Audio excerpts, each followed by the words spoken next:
सतगुरु सतनाम सत साहिब जी, सतगुरु सतनाम सत साहिब जी, सतगुरु सतनाम सत साहिब जी। बोल सतगुरुदेव महाराज की जय, सतगुरुदेव महाराज की जय, सतगुरुदेव महाराज की जय। आज के सत्संग के आनंद की जय, आज के सत्संग के आनंद की जय, आज के सत्संग के आनंद की जय। मैं सभी ब्रह्मांड के हंसों को निज धाम के सतपुरुष, निज धाम के परमहंसों को, निज धाम के सतपुरुष के चरणों में मेरा कोटि कोटि प्रणाम है। वही बोलनहार हैं कि गदा भाई बस एक माइक का काम करता है, उनकी श्रुति को निरक्षर को अक्षर में बदलने का काम मेरा है। तो वही करता हूँ, जो लिखता हूँ वही लिखाते हैं। मैं कुछ नहीं लिखता, मुझे कुछ आता नहीं है। तो प्यारे सत्संग जी, ये तो सतपुरुष की कृपा होती है और सतगुरु की कृपा होती है, और तभी ये बातें होती है। उसके बिना सतगुरु की कृपा, सतपुरुष की कृपा, बड़े साहब जी की कृपा, इन तीन की कृपा से मैं आपके समक्ष बैठता हूँ और कुछ जो देते हैं वो मैं उसकी ट्रांसलेशन कर देता हूँ। तो आज 22/6/2021 है और आज का जो टॉपिक है, पहले हमने उसको शुरू किया है, अब इसे आगे ले चलेंगे। वह है प्रेम संदेश। प्रेम संदेश जगत की सच्ची भक्ति प्यार। जो कोई जाने प्रेम को वही सहज भक्ति का साधक करे, वही सहज भक्ति, सत्य भक्ति और ब्रंगामता की भक्ति का साधक बन जाता है। प्रेम को किसी हिस्से में नहीं बांटा जा सकता। प्रेम ही आप हैं, प्रेम ही सतपुरुष है। ये सब कुछ जो दो चीजें ये जुड़ी है आपकी, सुरति और परम सुरति, चेतन सुरति, ये है ही प्रेम। इसमें कोई विजाति नहीं, क्योंकि इसमें तीन गुण है, आपकी आत्मा में और परमात्मा में। परमात्मा नहीं बोलना चाहिए, बड़ी उससे डंबना हो गई है। वो बताऊंगा कि जिसको आप परमात्मा कहते हैं वो मन है। ये जो आप जिसको बोलते हो ना परम महात्मा, ये मन है।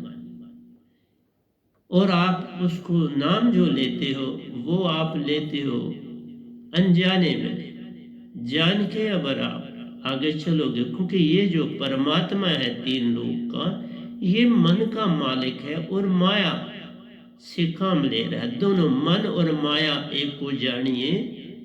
इसने जो आपकी प्रेम है उसको बांधा हुआ है, सत्य को बांधा हुआ है, आनंद को बांधा हुआ है। और तुम कहते हो कि इसमें रह के हम प्रेम से रहें, हम सत्य से रहें, हम आनंद में रहें। जब एक आदमी बांधा हुआ है जंजीरों से, बिन रसरी सगल जग बंधया, उससे आप प्रेम, सत्य और आनंद का प्रयोग करने के लिए कैसे डाल सकते हो? वो तो पल पल मन का काम कर रहा है, 24 घंटे। जैसे मन नहीं सोता, ये काल भगवान जिसे आप भगवान कहते हो, अल्लाह ईश्वर गॉड कहते हो, ये मन है बाबा। ये ना सोते हैं, बस भाव पे भाव देते हैं, नहीं सोते। इसी तरह से तुम्हारी आत्मा जो तीन गुणों से बनी है, प्रेम, सत्य और आनंद है, तीन चीजें इसमें, और 7 सुरति है। 7 सुरति का संगम है। इसमें 2 बड़ी प्यारी सुरतियां हैं। अमी सुरति और मूल सुरति, ये दोनों सुरतियों का प्रेम से बड़ा गहरा संबंध है। ये पल पल प्रेम को उभारते हैं। तुम जो भी संसार में मजा लेते हो, जिसमें तुम कहते हो मुझे आनंद मिला, आनंद नहीं होता, वो तो मजा ही है। तुम्हारा आनंद तब मिलता है जब तुम्हारी आत्मा आजाद हो जाए। आत्मा बड़ी गहरी अवस्था में कैद है। इसको छुड़ाने वाला आता है, पर तुम उसे पहचानते नहीं जब वो आता है। ये काम गुरुआ से न हो, ये बात सतगुरु से बनती हुई। गुरु तो राह बताने वाला, इसलिए ये काम यत्न से होता ही नहीं कि तुम आत्मा को मन से अलग कर दो। मन और माया एक को जानो। मैंने ये आपके सामने ग्रंथ रखा है, ये सारे का सारा तीसरा ग्रंथ है। ये ग्रंथ ही प्रेम सागर है। इसमें सारे के सारे दोए जो है वो मैंने प्रेम के ऊपर ही भरे। तो आइए हम इससे थोड़ा चलने की चेष्टा करते हैं। और फिर मैंने शुरू किया था, आपको बताया था कि कृष्ण भगवान ने बड़ी प्रेम की लीलाएं करी हैं संसार में, और उन लीलाओं का वर्णन मैं करता जा रहा हूं। कल ही एक मैंने भजन भी लिखा है, वो भी इसी में है। वो भी आपको बताऊंगा कि किस तरह से प्रेम है क्या। जो गुरुआ लोग आज तक संसार में प्रेम को दे रहे हैं, उन्होंने 3 बातें आपको बताई होंगी। एक तो कहते हैं कि तू निस्वार्थ होके प्रेम करो, तुम्हारा कोई स्वार्थ नहीं होना चाहिए। लेकिन तुम कैसे ऐसा कर सकते हो जब तक तुमने अपने आप को जाना ही नहीं। ये तो बात वही हुई कि किसी ने समुद्र का पानी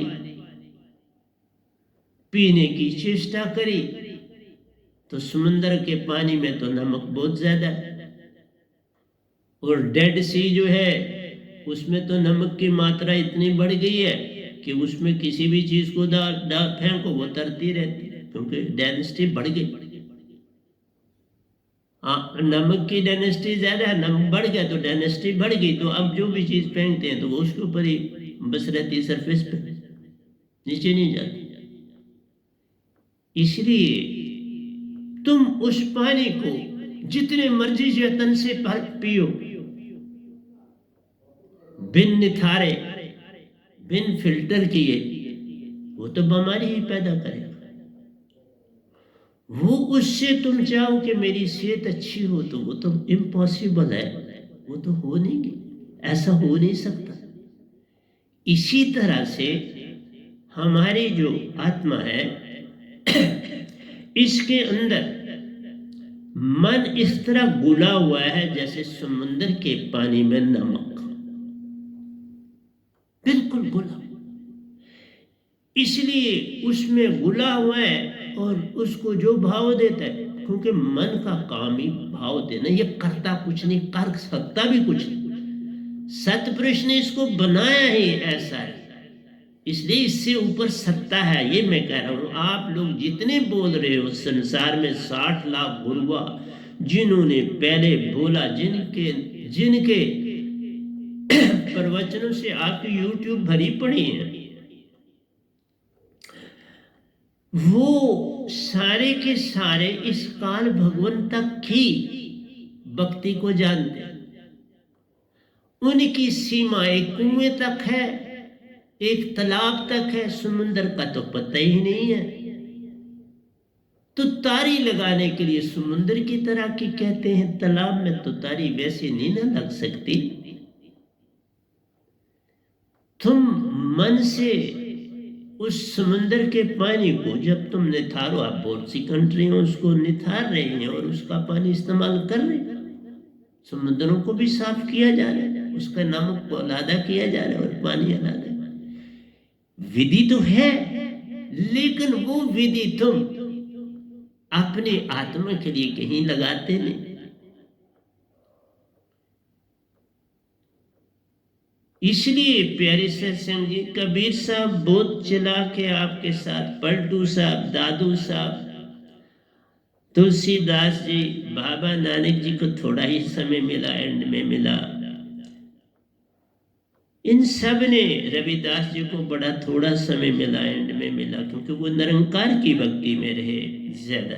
इसी तरह बाबा नानक जी भी निरंकार की भक्ति में ज्यादा रहे। लास्ट के 2 सालों में उनको ये दात पाली और फिर उन्होंने उसके ऊपर लिखा।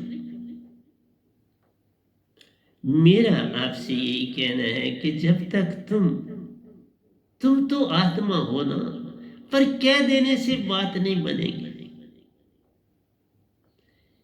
इसलिए मैंने श्री कृष्ण जी से शुरू किया था, विदुरानी की बात कर रहा था, तो मेरा ये कहना है कि पहले तुम अपनी आत्मा को तो कुछ चेतन करो, उसकी बात कहीं भी कोई कह ही नहीं रहा। न बुद्ध ने कहा, न तीर्थंकरों ने कहा, न दायित्रे जी ने कहा, न ओशो जी ने कहा, किसी ने भी उस चीज के ऊपर, क्योंकि पता ही नहीं था तो कहते बेचारे कैसे। लेकिन उन लोगों के बड़े बड़े अनुयायी हैं।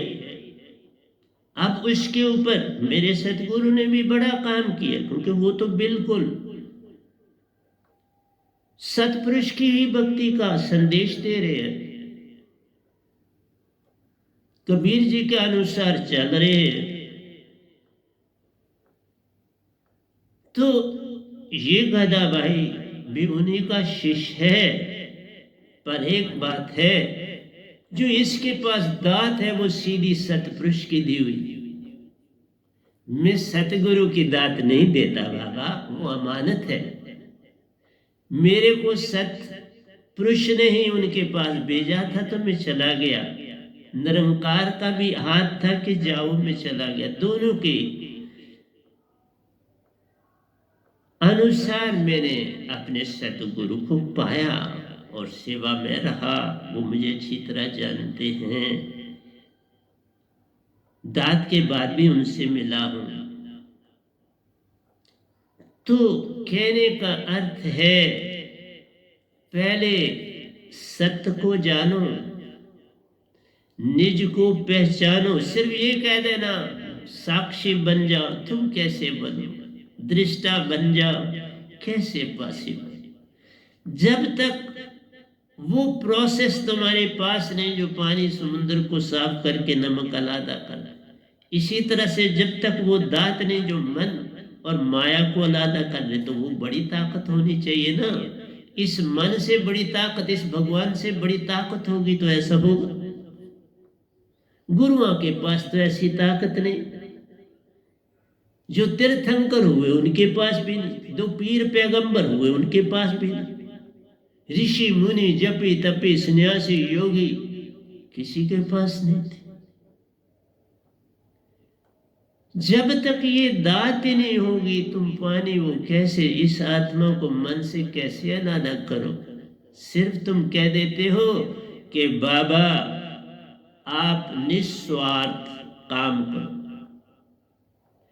निस्वार्थ एक पूर्ण संत करता है और कोई कर नहीं पाता। मैं आपको बताता हूं, सबको नाम चाहिए, मालिक को भी पीछे छोड़ देते हैं। मेरे को जानो, मैं ये नहीं कहता, मैं कहता हूं तुम सतपुरुष को जानो, तुम सतपुरुष के हो जाओ। पर बिन सतगुरु कोई पावे नहीं, कोई कोटन करे। सतगुरु सतपुरुष का तद्रूप होता है, एक ही आता है ब्रह्मांड। एक से फिर और बन सकते हैं, लेकिन आता एक। 600 साल पहले कबीर साहब आए और उसके बाद ये गदाबाई की ड्यूटी लगी है। मैं निजदाम कई बार हो आया, सतपुरुष से कई बार मिला, परमहंसों से कई बार मिला। अब ड्यूटी दे, अब मिलने वाली बात नहीं। मिलने की तो आज कभी कल का एक दृश्य सुनाऊंगा आपको, मिलता हूं। क्योंकि बे रही तो मुझे रात को बड़ी अच्छी स्वर्ग से भी, पितरलोक से भी, सुन से भी आते हैं महान हस्तियां, मांगती हैं कि ये दीक्षा दे दो। उनको भी दे सकता हूं, उसमें कोई गलत बात नहीं, पर सोच समझ के करता हूं। जैसे हुक्म होता है सतपुरुष का वही करो, उसके बिना नहीं करता। तो मेरा आपसे कहना है कि कहते हैं कि तुम भाई निस्वार्थ हो जा। मन को अलादा किया ही नहीं तो पानी तो उसी तरह है, निस्वार्थ कैसे हो जाएगा? उसमें तो मन आगे ही भरा पड़ा है, तो निस्वार्थ कैसे हो जाए? तो तुम्हारा प्रेम निस्वार्थ कैसे हो? दूसरे कहते हैं तू करने वाला बन और दूसरे से अपेक्षा न कर। बहुत अच्छी बात, तो बहुत अच्छी पॉसिबिलिटी कैसी?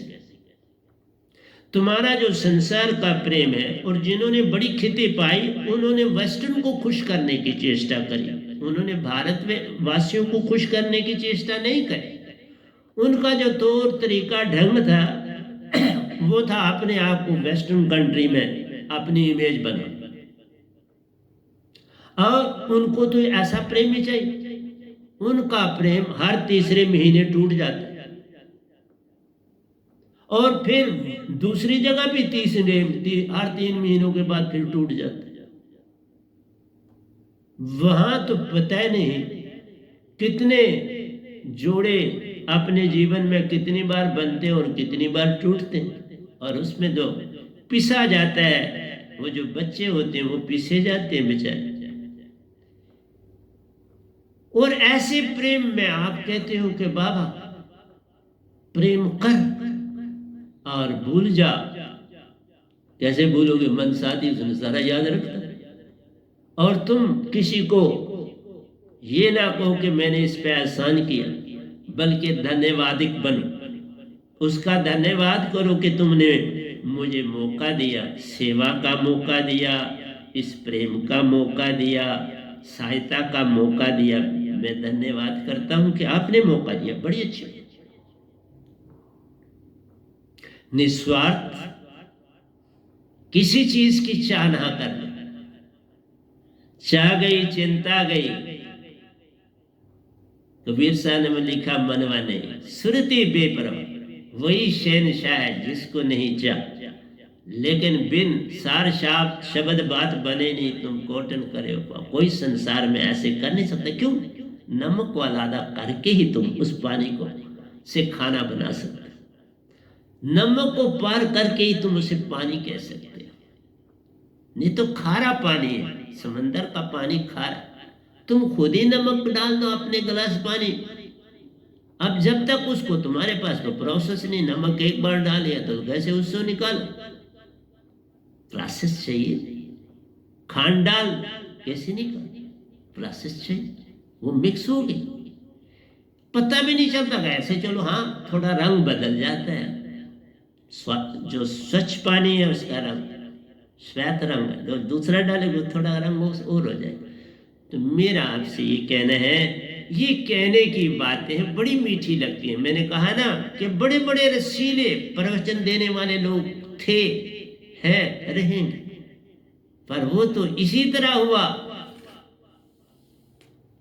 कि समुद्र का खारा पानी। इसलिए प्यारे सत्संग जी, कृष्ण भगवान ने प्रेम की लीलाएं दी, वो 99% आत्मिक थे, क्योंकि 10वें द्वार से जीव निकासा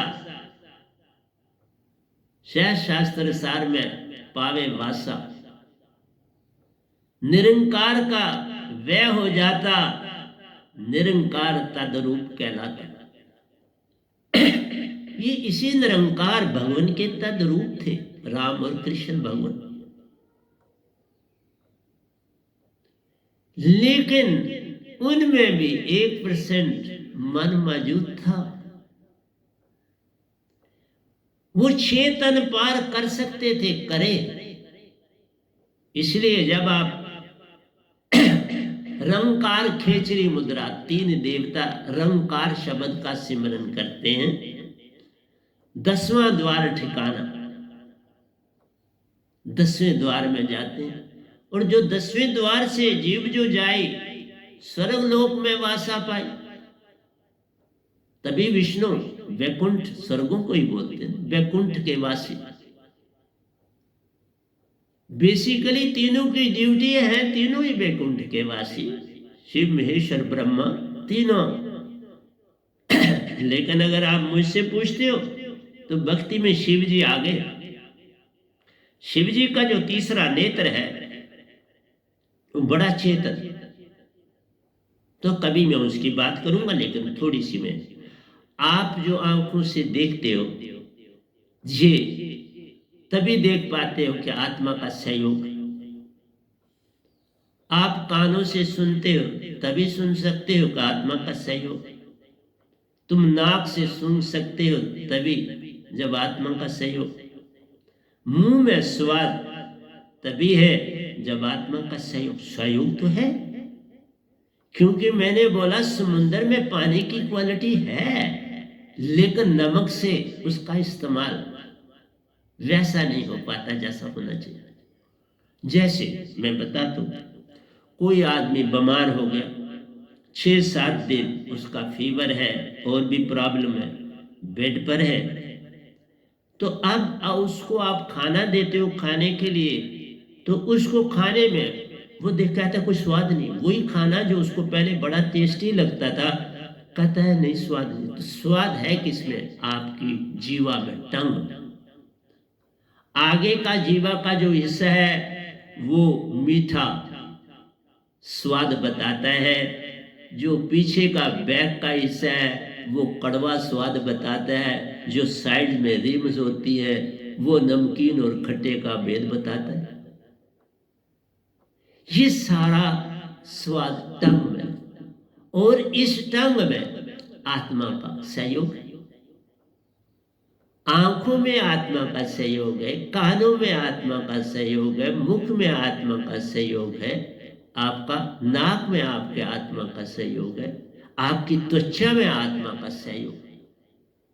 तो प्यारी सत्संग जी, ये जो 5 तत्व है, 5 कर्म इंद्रिय और 5 ज्ञान इंद्रिय, जब भी तुम इनको करते हो तो बिना आत्मा के तो हम हाथ भी नहीं उठा सकते। अभी मैंने हाथ उठाया, मन ने कहा हाथ उठाओ, मैंने मन को कहा उठाना, उठ। ये तुम्हें पता ही नहीं चलता, क्योंकि मन पल पल जैसा तुम सोचते हो वैसे वो भाव देता है। पहला बस देखता है ये किस तरफ इंक्लाइंड है, किस तरफ ये झुका हुआ है, तो बस वैसे भाव आपको देना शुरू कर देता। इसलिए संसार में प्रेम जो है वो विजाती, वो सच प्रेम है।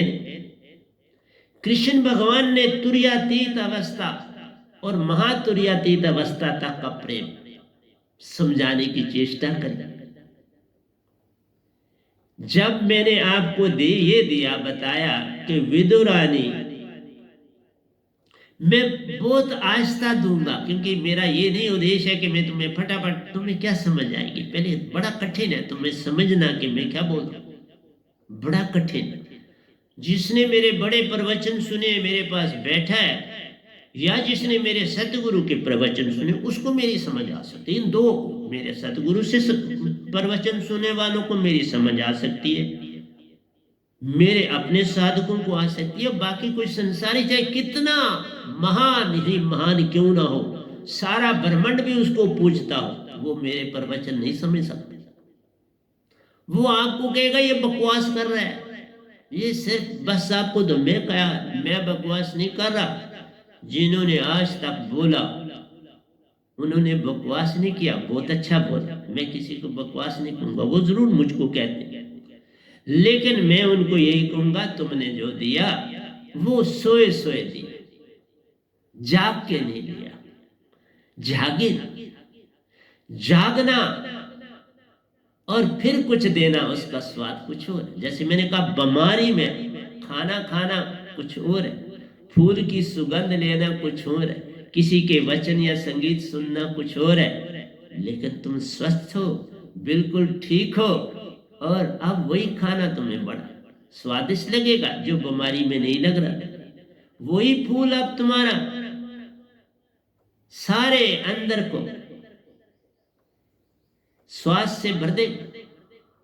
वही शब्द संगीत तुम्हारे कानों में घोल के तुम्हारे अंदर आवरी आंखों में। मैं कभी आपको सुनाऊंगा रामकृष्ण के, बाबा नानक के, मेरे भजन में लिखा है कि प्रेम है क्या। इसको इतने दो लफ्जों में हम नहीं बता सकते कि प्रेम बाबा निस्वार्थ तुम करो, कैसे निस्वार्थ हो जाओ, बिना आशा के तुम करो, कैसे ऐसा हो पाए। मन तो पल पल अमीर होना चाहता है, मन की तो आशा तृष्णा है।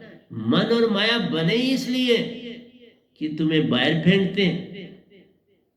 ये जितना आनंद तुम्हें, मैंने अभी बोला, ये टंग से तुम्हें स्वाद आया, पहले नहीं आया, अब आया। क्यों? अब तुम फिजिकली फिट हो और तुम्हारी आत्मा, अब तुम्हारी बॉडी में चेतना ज्यादा बढ़ जाती है। जो तुम्हारी बॉडी बड़ी एक्टिव होती है, योगा से क्या तुम्हारी बॉडी ज्यादा एक्टिव हो जाती है, तुम्हारे बॉडी सेल नर्वस सिस्टम बड़ा एक्टिव हो जाता है, तुम ज्यादा आत्मिक हो जाते हो। आत्मिक, जैसे एक साइंटिस्ट अल्वा एडिसन एक लाइन में खड़े और राशन की लाइन लगी है, वो राशन के लेना, वो तो खाना पड़ता तो ले लेंगे। वो नाम बोलने वाले ने 2 बार नाम बोल दिया, उनको पता ही नहीं चला मेरा नाम एडिसन, अल्वा एडिसन बोल। किसी आदमी ने आंखों को झंझोड़ा जो उनको जानता था, बोला आपका नाम बोला है 3री बार, राशन ले लो। उन्होंने अच्छा आपका नाम अल्वा एडिसन है। 2 मिनट सोचने लगे, मेरा नाम क्या। तुरिया अवस्था में जाओ तो अवस्था अपनी भूल जाता है। मैं अभी आपको एक इंस्टेंस सुनाऊं। आप तुरीयातीत में चले जाओ, महाप्रज्ञा अवस्था में, बिल्कुल आपकी वहां आत्मा 90% चेतन हो जाती है। तुरिया में सिर्फ 75 होता है और 25 मन होता है, तो अपने आप को आप भूल जाते हो, और जो काम कर रहे हो, कोई आवाजें दे रहा आपको पता भी नहीं आता। आप बाद में कहेंगे यार मुझे दी थी आवाज, कहता हाँ बड़ी आवाजें दी, मुझे, मैंने समझा आप अंदर ही नहीं। इन चीजों को जानना है, अपने 6 तनों को पहले जानो। 7 सुरती हैं। मैं आपको 2 जो मूल सुरती है, हमारी मूल सुरती और अमी सुरती, वो इस प्रेम में बड़ी, वो साइक, उनका काम ही प्रेम को डेवलप करना है, उनका काम ही तुम्हें प्रेमी बनाना है। आप यहां से सोच लो कि कृष्ण भगवान के लिए दुर्योधन ने 56 प्रकार के जो थे भोजन का इंतजाम किया था। 56 पदार्थ वहां थे और निमंत्रण में उन्होंने पहुंचना था, लेकिन निमंत्रण में वहां से पहुंच के भागे वहां से, क्योंकि तुरीय अवस्था में आदमी दूसरे की लैंग्वेज पढ़ लेता है। और ये तो तुरीयातीत में भी जा सकते थे कृष्ण भगवान, ये ज्ञानदेही में भी जा सकते थे, विज्ञानदेही में भी जा सकते हैं, क्योंकि 2 अवस्थाओं में हर इंसान रहता है, स्थूल और सूक्ष्म में। तुरीयातीत ज्ञानदेही और विज्ञानदेही में नहीं जाता। 4 का ज्ञान किसी को है नहीं। माथे पे टीका लगा ले, वस्त्र पहन ले, ये तो तन को ढक लिया, तन को टीका लगा लिया तन से, ये कोई भक्ति नहीं। अंदर डुबकी लगानी है, गहरे से गहरा जाना है। यही तो मैं कहता हूं, गहरे से गहरा जाना है, वही तो बताने आया हूं। लेकिन लोग क्या ध्यान से जा, ध्यान किसका करोगे, कैसे? विधि विधान है, किस शब्द से कहा जाना है, कौन सा ताला खोलना।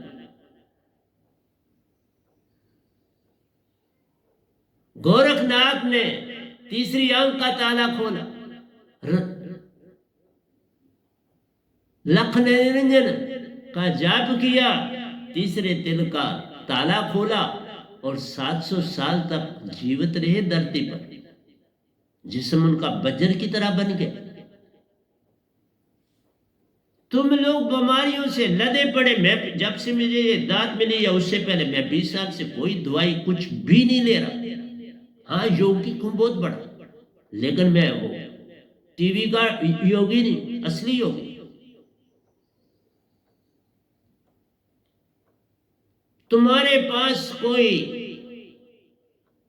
ऊर्जा का पता ही नहीं रहेगा, तुम्हारी ऊर्जा कैसे, तुम्हें विषय विकार का पता ही नहीं रहेगा। ये है भी कि नहीं?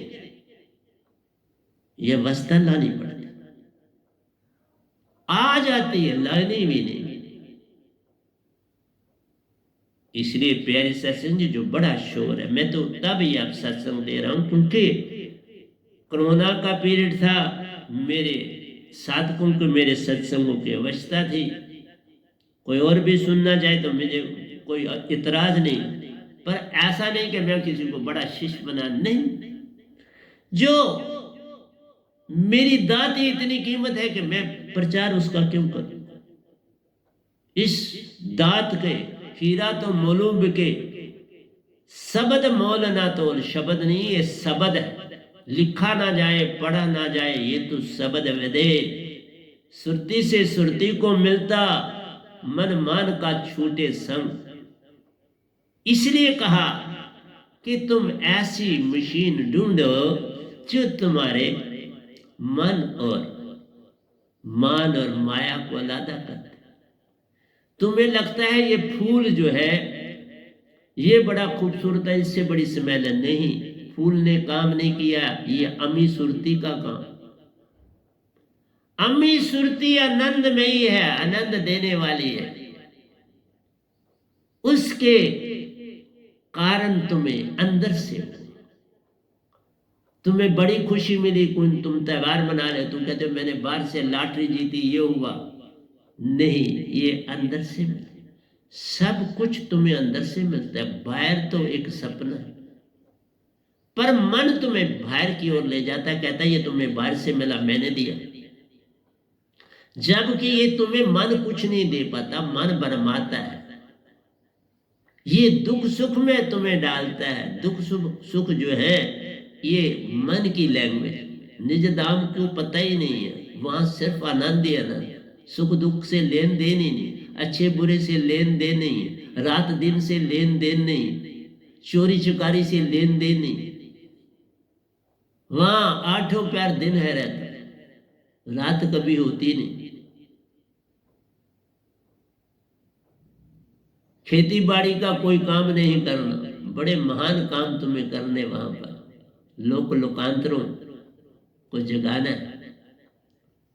इसलिए प्यारी सत्संग जी, मैं इतनी 3 बातों से, मैं उसमें भी एक बात आपको सुनाता हूं। एक बार एक जंगल में एक भील राजा जी रहते थे, बड़े धनुषधारी थे। तीर कमान में उनका कोई मुकाबला नहीं था। वो जिस फल को भी ऐसा मारते थे, वो एट ए टाइम एक ही सीध में जितने फल होते थे नीचे गिर जाते थे।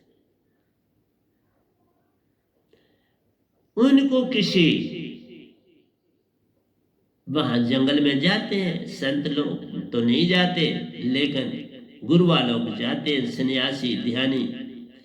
तो कोई एक ध्यानी था, उनके पास वो बील जाया करता था, राजा भेंट वगैरह देता था, तो उसका खर्चा इनकी सेवा से चल जाता था।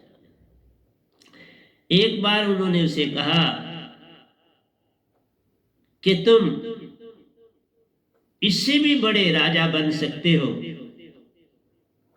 अगर कोई तुम्हें तुम्हारे जैसा शूरवीर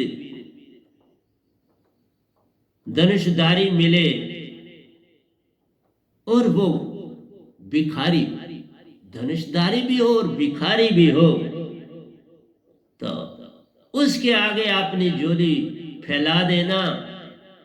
अगर वो तुम्हें झोली में अपना तीर और बाण दे दे, फिर तुम जिसको चाहो उसको जीत सकते हो, जो चाहो वो तुम्हें मिल जाएगा। अगर ऐसा हो जाए तो उसने कहा महात्मा को, महात्मा जी मैं तो कभी कुछ चाहा नहीं, अपने जो मेरे राज्य में लोग उन्हीं की सेवा करता हूँ, खुश रहता हूँ और कभी कभार निकलता हूँ, आपके दर्शन भी करता हूँ और कुछ जंगल के मेवे में मैं किसी जानवर को नहीं मारता, कोई मेवे को मैं लगाता हूँ तीर तो बड़ा उसकी वो बिल्कुल स्वच्छ नीचे गिरता है, तो मैं उसको अपने साथ महल में ले जाता हूँ और फिर वो मैं बड़े स्वाद से खाता हूँ।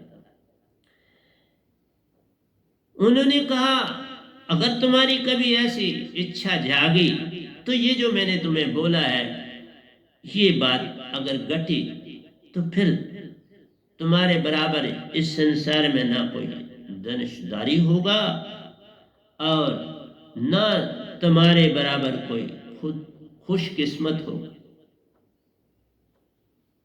तो एक दिन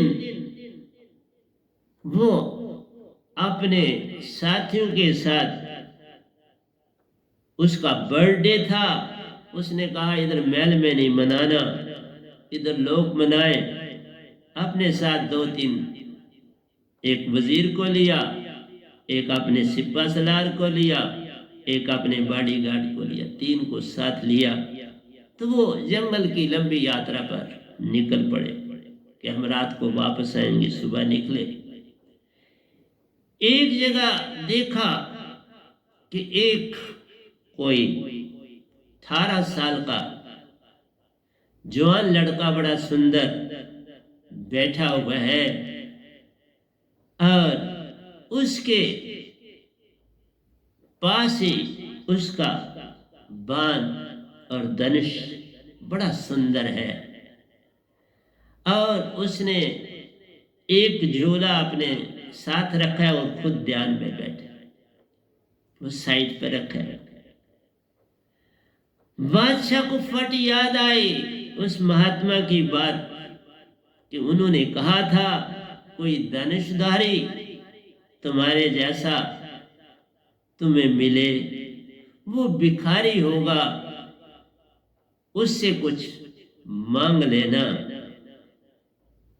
और वो जो कुछ तुम्हें दे देगा बस उससे तुम महासम्राट बन जाओगे।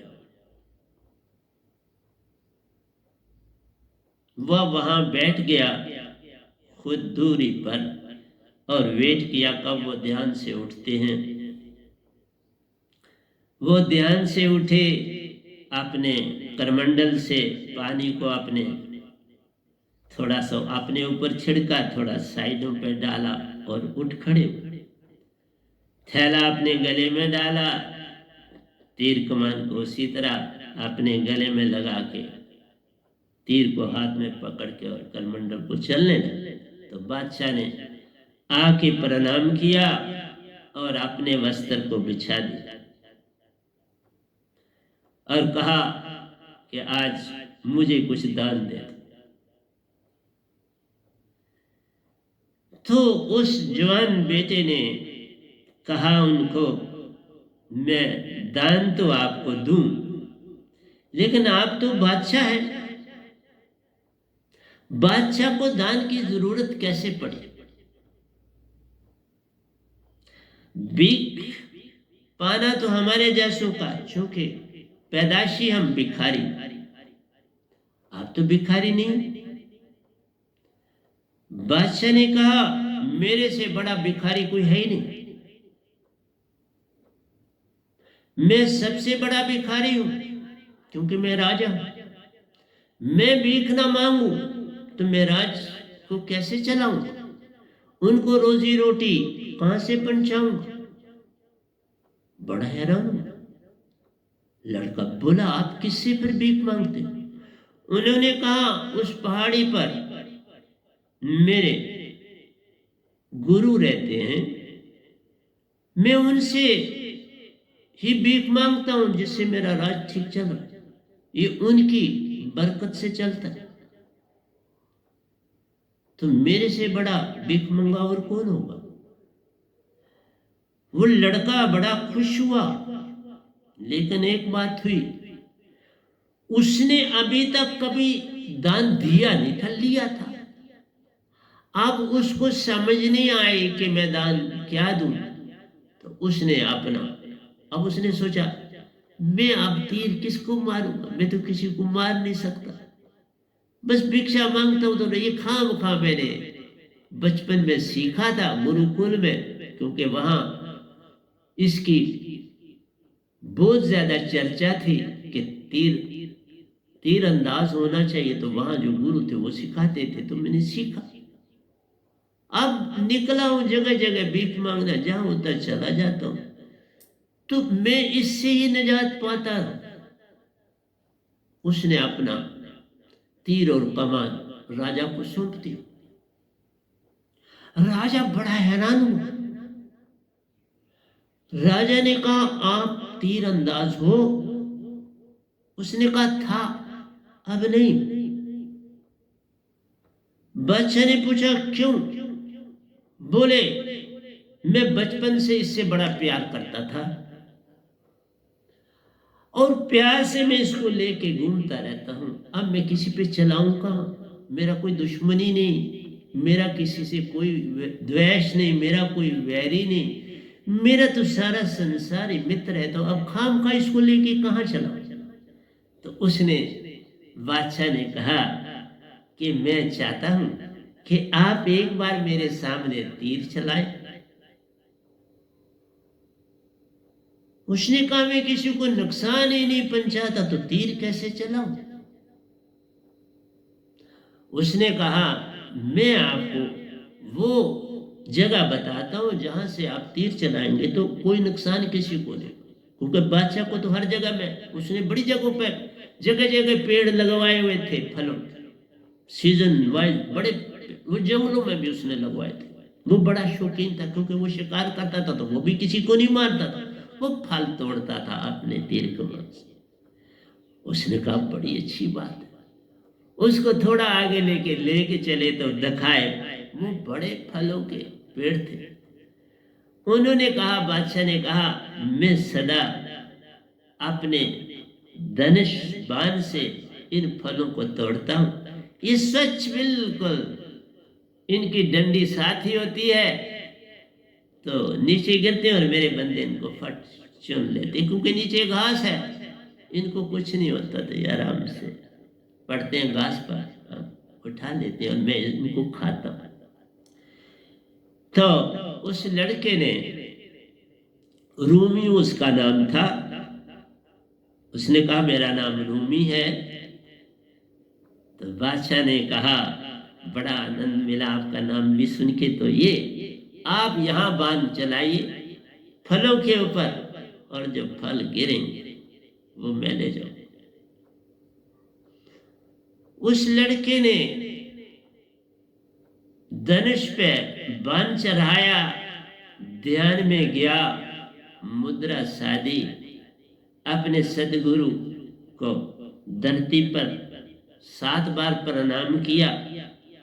7 बार प्रणाम करने के बाद खड़ा हुआ, आंख बंद कर दी और तीर को छोड़ दिया। तीर ऐसा चला कि चल के उस जगह को चल के तो वापस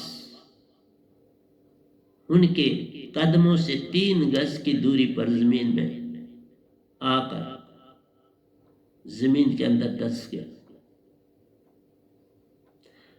बादशाह ने जब ये देखा तो वो भी तो तीर अंदाज था, पर ऐसा ना उसने फल भी गिरे चारों ओर से और तीर भी उनके पास आ पहुंचे। बादशाह उनके चरणों में गिरा और कहने लगा, ये विद्या मुझे भी पूर्ण दे दो, मैं भी तीरंदाज हूं, पर ऐसा नहीं जैसे आपने तीर और ये दिया तो मुझे सिखा भी दो ना। उस लड़के ने कहा, अगर मैं किसी को सिखाऊंगा तो मैं अवगुण हो जाएगा, क्योंकि मेरे सतगुरु ने मुझे परमिशन नहीं दी। गुरु दिया, लेकिन गुरु बनने की परमिशन मेरे पास नहीं, इसलिए तुम फलानी जगह मेरे आश्रम में, वहां मेरे सतगुरु रहते हैं, उनसे आप सीख सकते हो।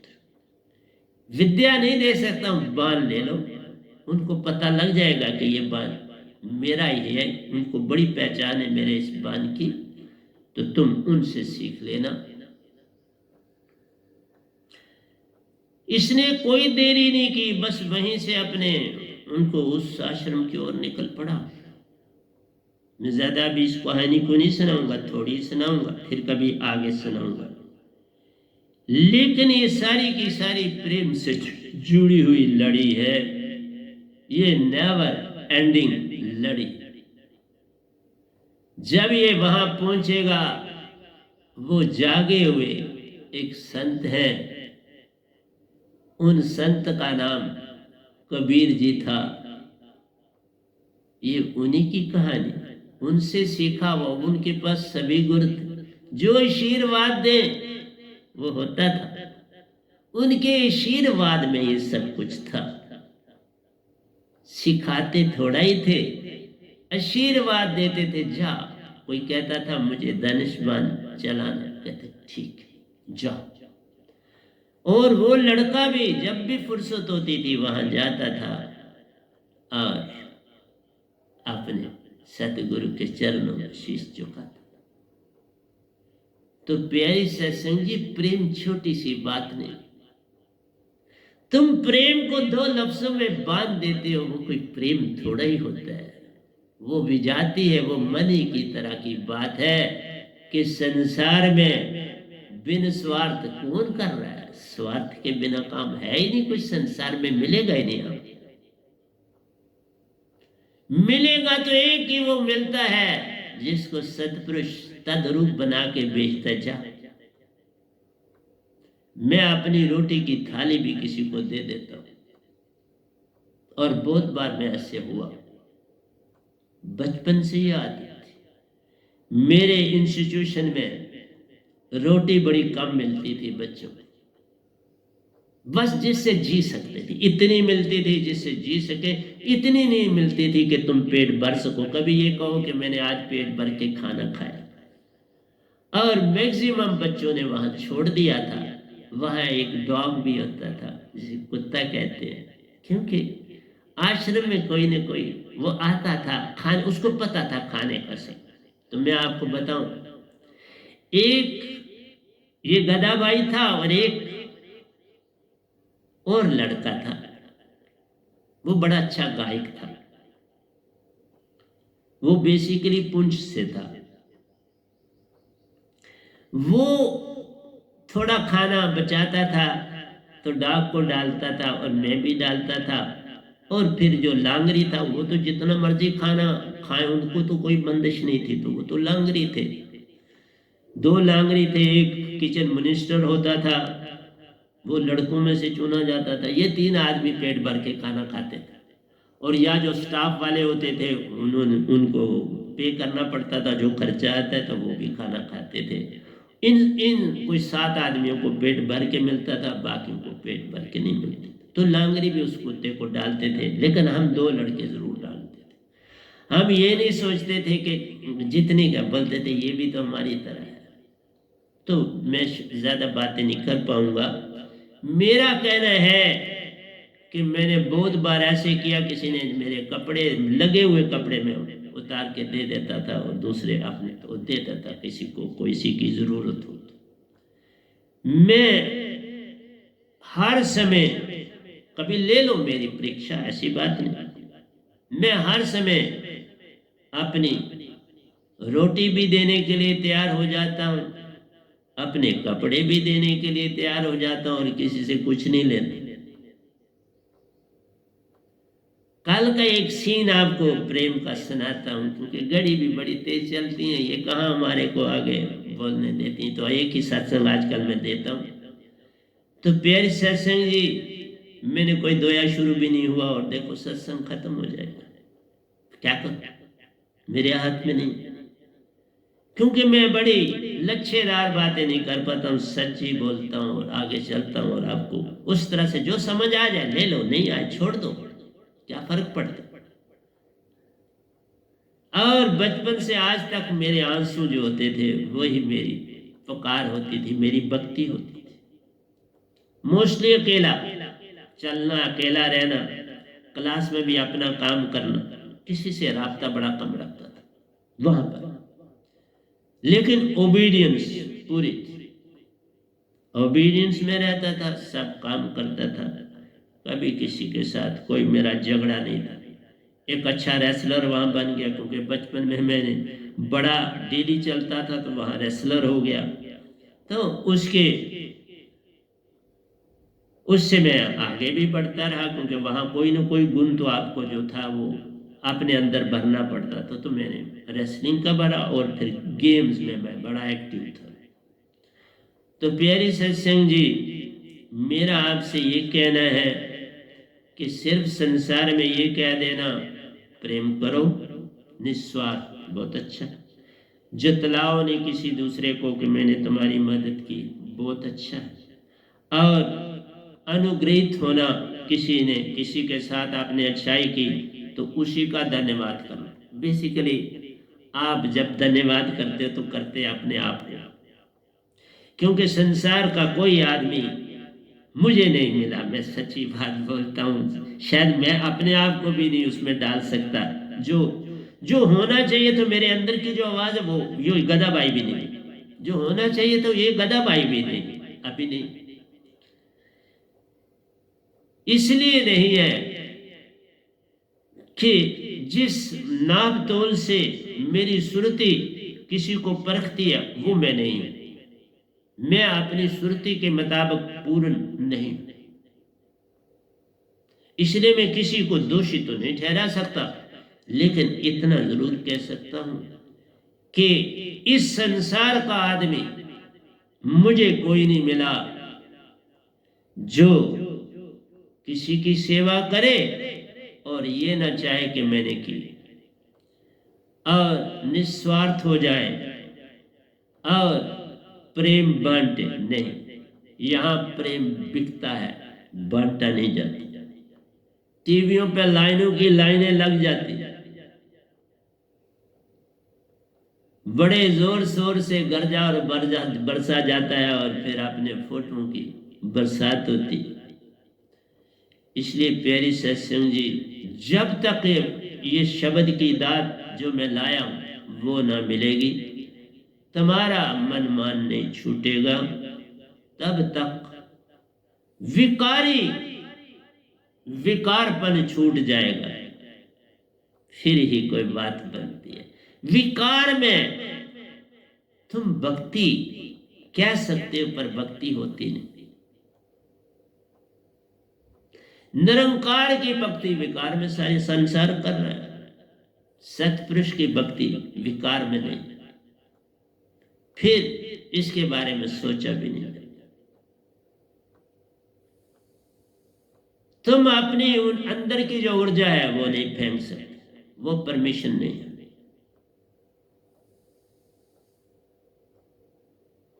उस ऊर्जा में अब किसी का अधिकार नहीं, जो आपका रज और विरज है उस पर आप किसी का अधिकार, उसका संबंध सबसे टूट गया।